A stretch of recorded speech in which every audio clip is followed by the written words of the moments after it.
Yesterday, I announced my goal of getting to $1,000 per month in ad revenue in the next 30 days. In this video, I want to analyze how realistic this goal is and share some of my analytics and insights about how the YouTube algorithm works after several years of running this YouTube channel. Alright, so this is the overview page for my analytics. This revenue figure here, that includes everything before yesterday. So that's before I published yesterday's video. So if you assume that the next 28 days are going to be like the last 28 days, then you'd conclude that my goals are not realistic. In fact, if you go to the revenue tab and you look at my past months of revenue, then that makes it look even less realistic. So you can see last March, I only made $13, and same thing in April. And after that, it did trend up a little bit, but you can see that almost every month is less than $100. And if you just focus on the daily revenue, you can see that my highest day in the last 28 days was $32. So if you do 32 times 28, that comes out to $8.96. So my daily average revenue would have to be just above this point every single day. And back here, you can see it's not even close. So by that measure, it's also not looking very realistic. Now, where it starts to get a bit more interesting is when you look at the RPMs. So for long form content, I'm getting $2.30 per thousand views. And if I look at shorts revenue, I'm getting 13 cents per thousand views. This figure here is artificially inflated by super thanks. So this video, I think someone sent in like $10. So that pushes up the average revenue for that one. Now last month, my long form videos were not really getting any views, and they recently started to pick up a bit. And if we look at the graph of revenue from shorts, you can see most of my revenue was coming from shorts a couple of weeks ago, and that started to trend down. And you can see that yesterday, I only made 50 cents in total from all of my over 100 shorts videos. But on the small number of long form videos, I made $18.56. So clearly most of the money is in the long form videos. And if you look at the contributions from supers last month, I only got around $5. So if the next month is exactly like this month, then you'd expect only around $300. However, as I said, I'm going to do one long form video every day for the next 30 days, and we'll see what happens. So another way to think about this is if we work backwards from $1,000 divided by 30 videos. So each video needs to make $33.33. And if we take the RPM here for long form videos, divided by 2.3, so that comes out to 14.49. So we need to do about 14.49 thousand views on each long form video on average for the next 30 days. So we can also ask, is this number realistic? Can I do 15,000 views on every video for 30 days? And if you look at these view counts here, you would probably conclude that that's not realistic. Having said that, the last video that I published around a week ago is already at 12,000 views, and it's only been out for 7 days. If I check the analytics here, you can see it's already at $26. So I'd say it's reasonably on track to make about $33 by the end of the month. However, this video was a ton of work. That took maybe 2 weeks to make this video. Now, another thing worth pointing out is that a lot of these older videos were published when I had way less subscribers. I haven't really been publishing any long form videos in the last year. I've been prioritizing shorts. So I'll be interested to see what happens if the long form starts trending more, if I start focusing on that. Now, another thing worth talking about is that almost all of the revenue comes from a very small number of videos. In that case, I'd only need for about 4 of the 30 videos to do as good as this one.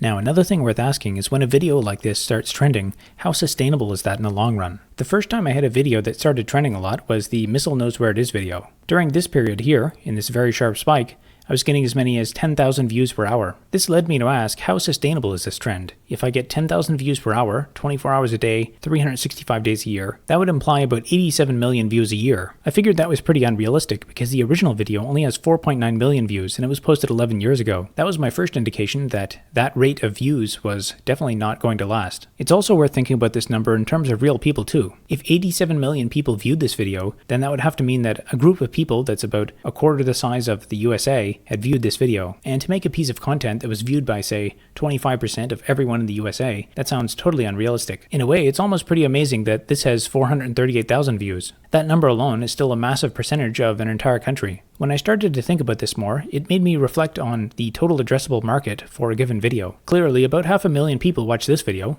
and some of my other videos, like the What Causes Bit Flips in Memory, are very niche. Realistically, there's not a massive audience for these niche videos. Now, if I check out my video on Awk, you can see it's getting about 60 views an hour. So if I extrapolate that out to 1 year, you can see that's about 500,000 views a year. Now, it's worth asking, is this number realistic? Could this individual video possibly get that many views per year? I don't think it is. I think eventually it will flatten off a lot, just like the other one.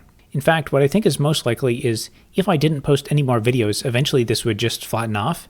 But I suspect that YouTube is looking at my average video production rate. So they're setting at least one of my videos to trend at a high rate, and then with the assumption that there will be a new video, a new best video that will start trending, and then this one will start to flatten out. most likely it will stay relatively high and probably die down if I publish a better video that will replace it. Now, another thing worth noting is that video performance seems to be highly related to how many other related videos you have.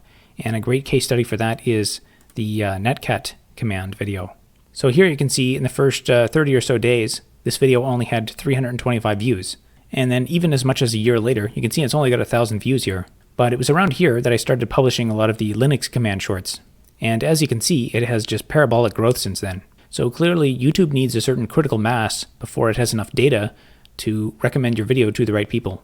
I'm also of the opinion that YouTube likely picks maybe 1 or 2 videos that it thinks best represents your channel. And for this, I've started calling it the lead-in video. So it's basically the video that YouTube thinks most represents your channel and probably has the highest click-through rate. And most importantly, it has the highest channel retention rate. So it's a video where if people watch that video, there's a very high likelihood that they'll watch many of your other videos. And so what you'll notice with the lead-in video is that the lead-in video often will have like 10 times as many views as your other videos. And I think that's just due to the fact that many people drop off on that video. And it's not necessarily that your second best video is, 10% as good. It's just that that's the best representation for your channel. And I've noticed sometimes YouTube will kind of flip back and forth. So it'll pick up one video and then it'll start trending right up at the top here, and then it'll drop back down and then another video replaces it. And if you have a channel that covers multiple different topics that address different audiences, like let's say you're doing Linux commands and gardening, then you may find that YouTube will have a hard time figuring out which is your best lead-in video that most accurately represents the center of the audience. Now, another thing that I suspect has a big impact on why videos seem to trend for a while and then die down is probably related to caching. I don't have any proof of this, but just from the logic of the cost efficiency of distributing content, if you know you're going to have a bunch of content that trends every once in a while, it would make sense for YouTube to kind of schedule things for trending. So what they could do is, if they want to schedule a given video on a channel to trend for a little while, they can take that video and pre-distribute it to all the endpoint caches around the world, and then the cost efficiency of serving that content is going to be dramatically lower. And if they did something like that at YouTube scale, that would probably have a massive performance boost. Now, of course, YouTube doesn't use AWS, but this is just a map that I can find for illustrative purposes. Now, so far, I've only talked about the supply side of the equation, but we also have to consider the demand side. So here's a graph of my views over the last year, and you can see that once I started publishing lots of shorts, got one big spike on the Missile Knows Where It Is video, but then you can see it dies right down over here, almost to nothing. And so this period here is right in the nicest part of summer. What was going on there was there's just less people willing to view these videos at that time, because who wants to spend their summer indoors watching YouTube videos about Linux when you can go outside and play? Now, you also see the same drawdown over here. Now, I have seen a video from the YouTube Insiders channel saying that there is a total separation of the monetization system from the view system.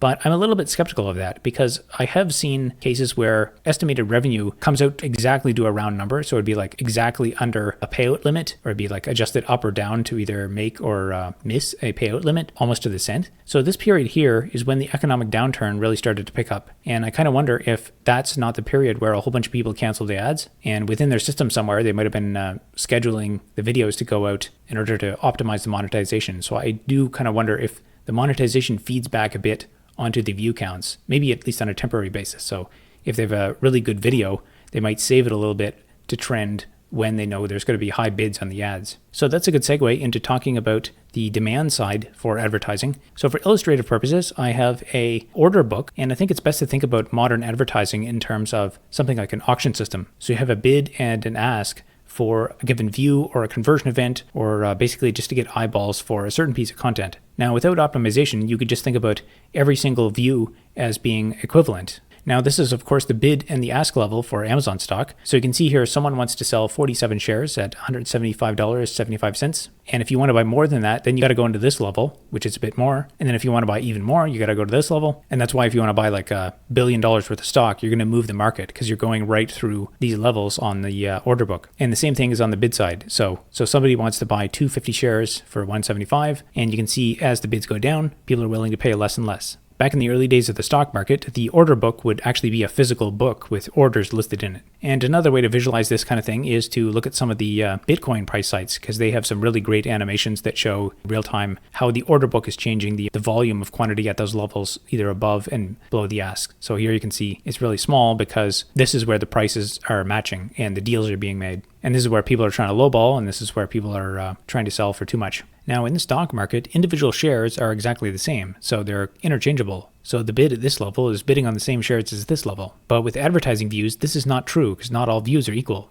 So with modern advertising, when you're bidding on an ad view, you can separate people into different categories. So you can see at the top here, YouTube apparently associates me with gaming, music, law enforcement, computers, Lana Del Rey, sales, podcasts. That's kind of funny. I don't listen to her music that much. So with advertising, you can basically think about having an additional column here where you basically have like a weighted bid and ask. So given the information that YouTube knows about you, it can apply a weighting factor based on how likely you are to click on that ad. And actually, speaking of ads, here is an ad for auto insurance. Now, I don't have a car, and this ad is extremely inappropriate for me. And you might have seen ads like this before, and I see it repeated all the time on Hacker News that, advertising doesn't work, these people don't know what they're doing. What's happening here is these people are probably bidding very, very high in the auction. So even though there's a very low chance I'm going to click on this ad, they're probably bidding like, 10 times more than someone else. And if I actually convert on this, they might make, thousands of dollars from me. Whereas if there's a product that I really do want and they're bidding like, 5 cents or something, these people are going to win the auction, even though I'm very unlikely to click on this ad. And this applies to advertising just as much as it does to recommendations. So if you're watching this video, you are almost certainly interested in technology, computer programming, Linux, stuff like that. And that's because you're in the seed audience for my channel. In general, the content in this video would probably also be interesting for people who are doing business or marketing or other things like that. But those people won't get recommended this video because they're not in the early part of the seed audience. But if this video starts trending a bit, then YouTube will slowly expand that seed audience and try to find new viewers. Now, another thing I'll talk about is seed audience creation. So if I just search for something random like gardening, so here's stuff about gardening, and I scroll down, here we go, here's a perfect example. Here is a video with no views. It has literally no views, 17 hours ago, nothing to do at all with my search. So why is that there? And people say, oh, YouTube's broken. So what's happening here is YouTube is trying to find a seed audience for this video. So based on the limited amount of watch data that YouTube has on this channel, it's deciding that maybe I am interested in this. It's probably picking up on some very basic, maybe the text-to-speech information or the title or colors or something, and trying to extrapolate what audience might be interested in it. And then if I actually click on this, YouTube will use the actual empirical watch behavior to then classify the video and put it where it belongs. And it's also kind of funny because it says people also watched, but it also has no views. Now, what that looks like on the analytics side is something like this. So it's a bit hard to see because this video has been out for a while, but when it was first released, in the first 2 days, it got like 500 views. And then it kind of abruptly shut off and stopped getting views. And now it's got this kind of slow increase that's from my other related videos. Now, some people probably look at that and think, oh, I got shadow banned. My video is going viral, and then YouTube just shut off the views, and YouTube is trying to oppress my political views. But I'm pretty sure this is what's going on. So at least over the last year, this is how the YouTube algorithm has worked. Now, if I check out one of my more recent videos, you can see a really nice smooth curve here. And that's probably because I already have a fairly decent sized seed audience now. Another thing I've noticed is that I think YouTube does deliberately hold back good videos. So for example, this video here, the Valentine's Day video, this video was of course released just before Valentine's Day. Now, as you can see, that video didn't really get that many views. Now, if you check the graph for my awk command video, and look at the exact date where it really started to take off, that was almost exactly right when that video came out. And I happen to remember around when I released that video that it almost seemed like it just flipped a switch. Now, one final point is, I think it's not all about the algorithm. Behind the other side of the screen is real people and not just numbers. I think it's common for people to publish the odd video that doesn't get that much attention in terms of analytics, but it sticks out in people's brain in either a positive or negative way that affects how people interact with your content forever. In conclusion, I think that my goals are kind of not realistic, but I'm going to do it anyway.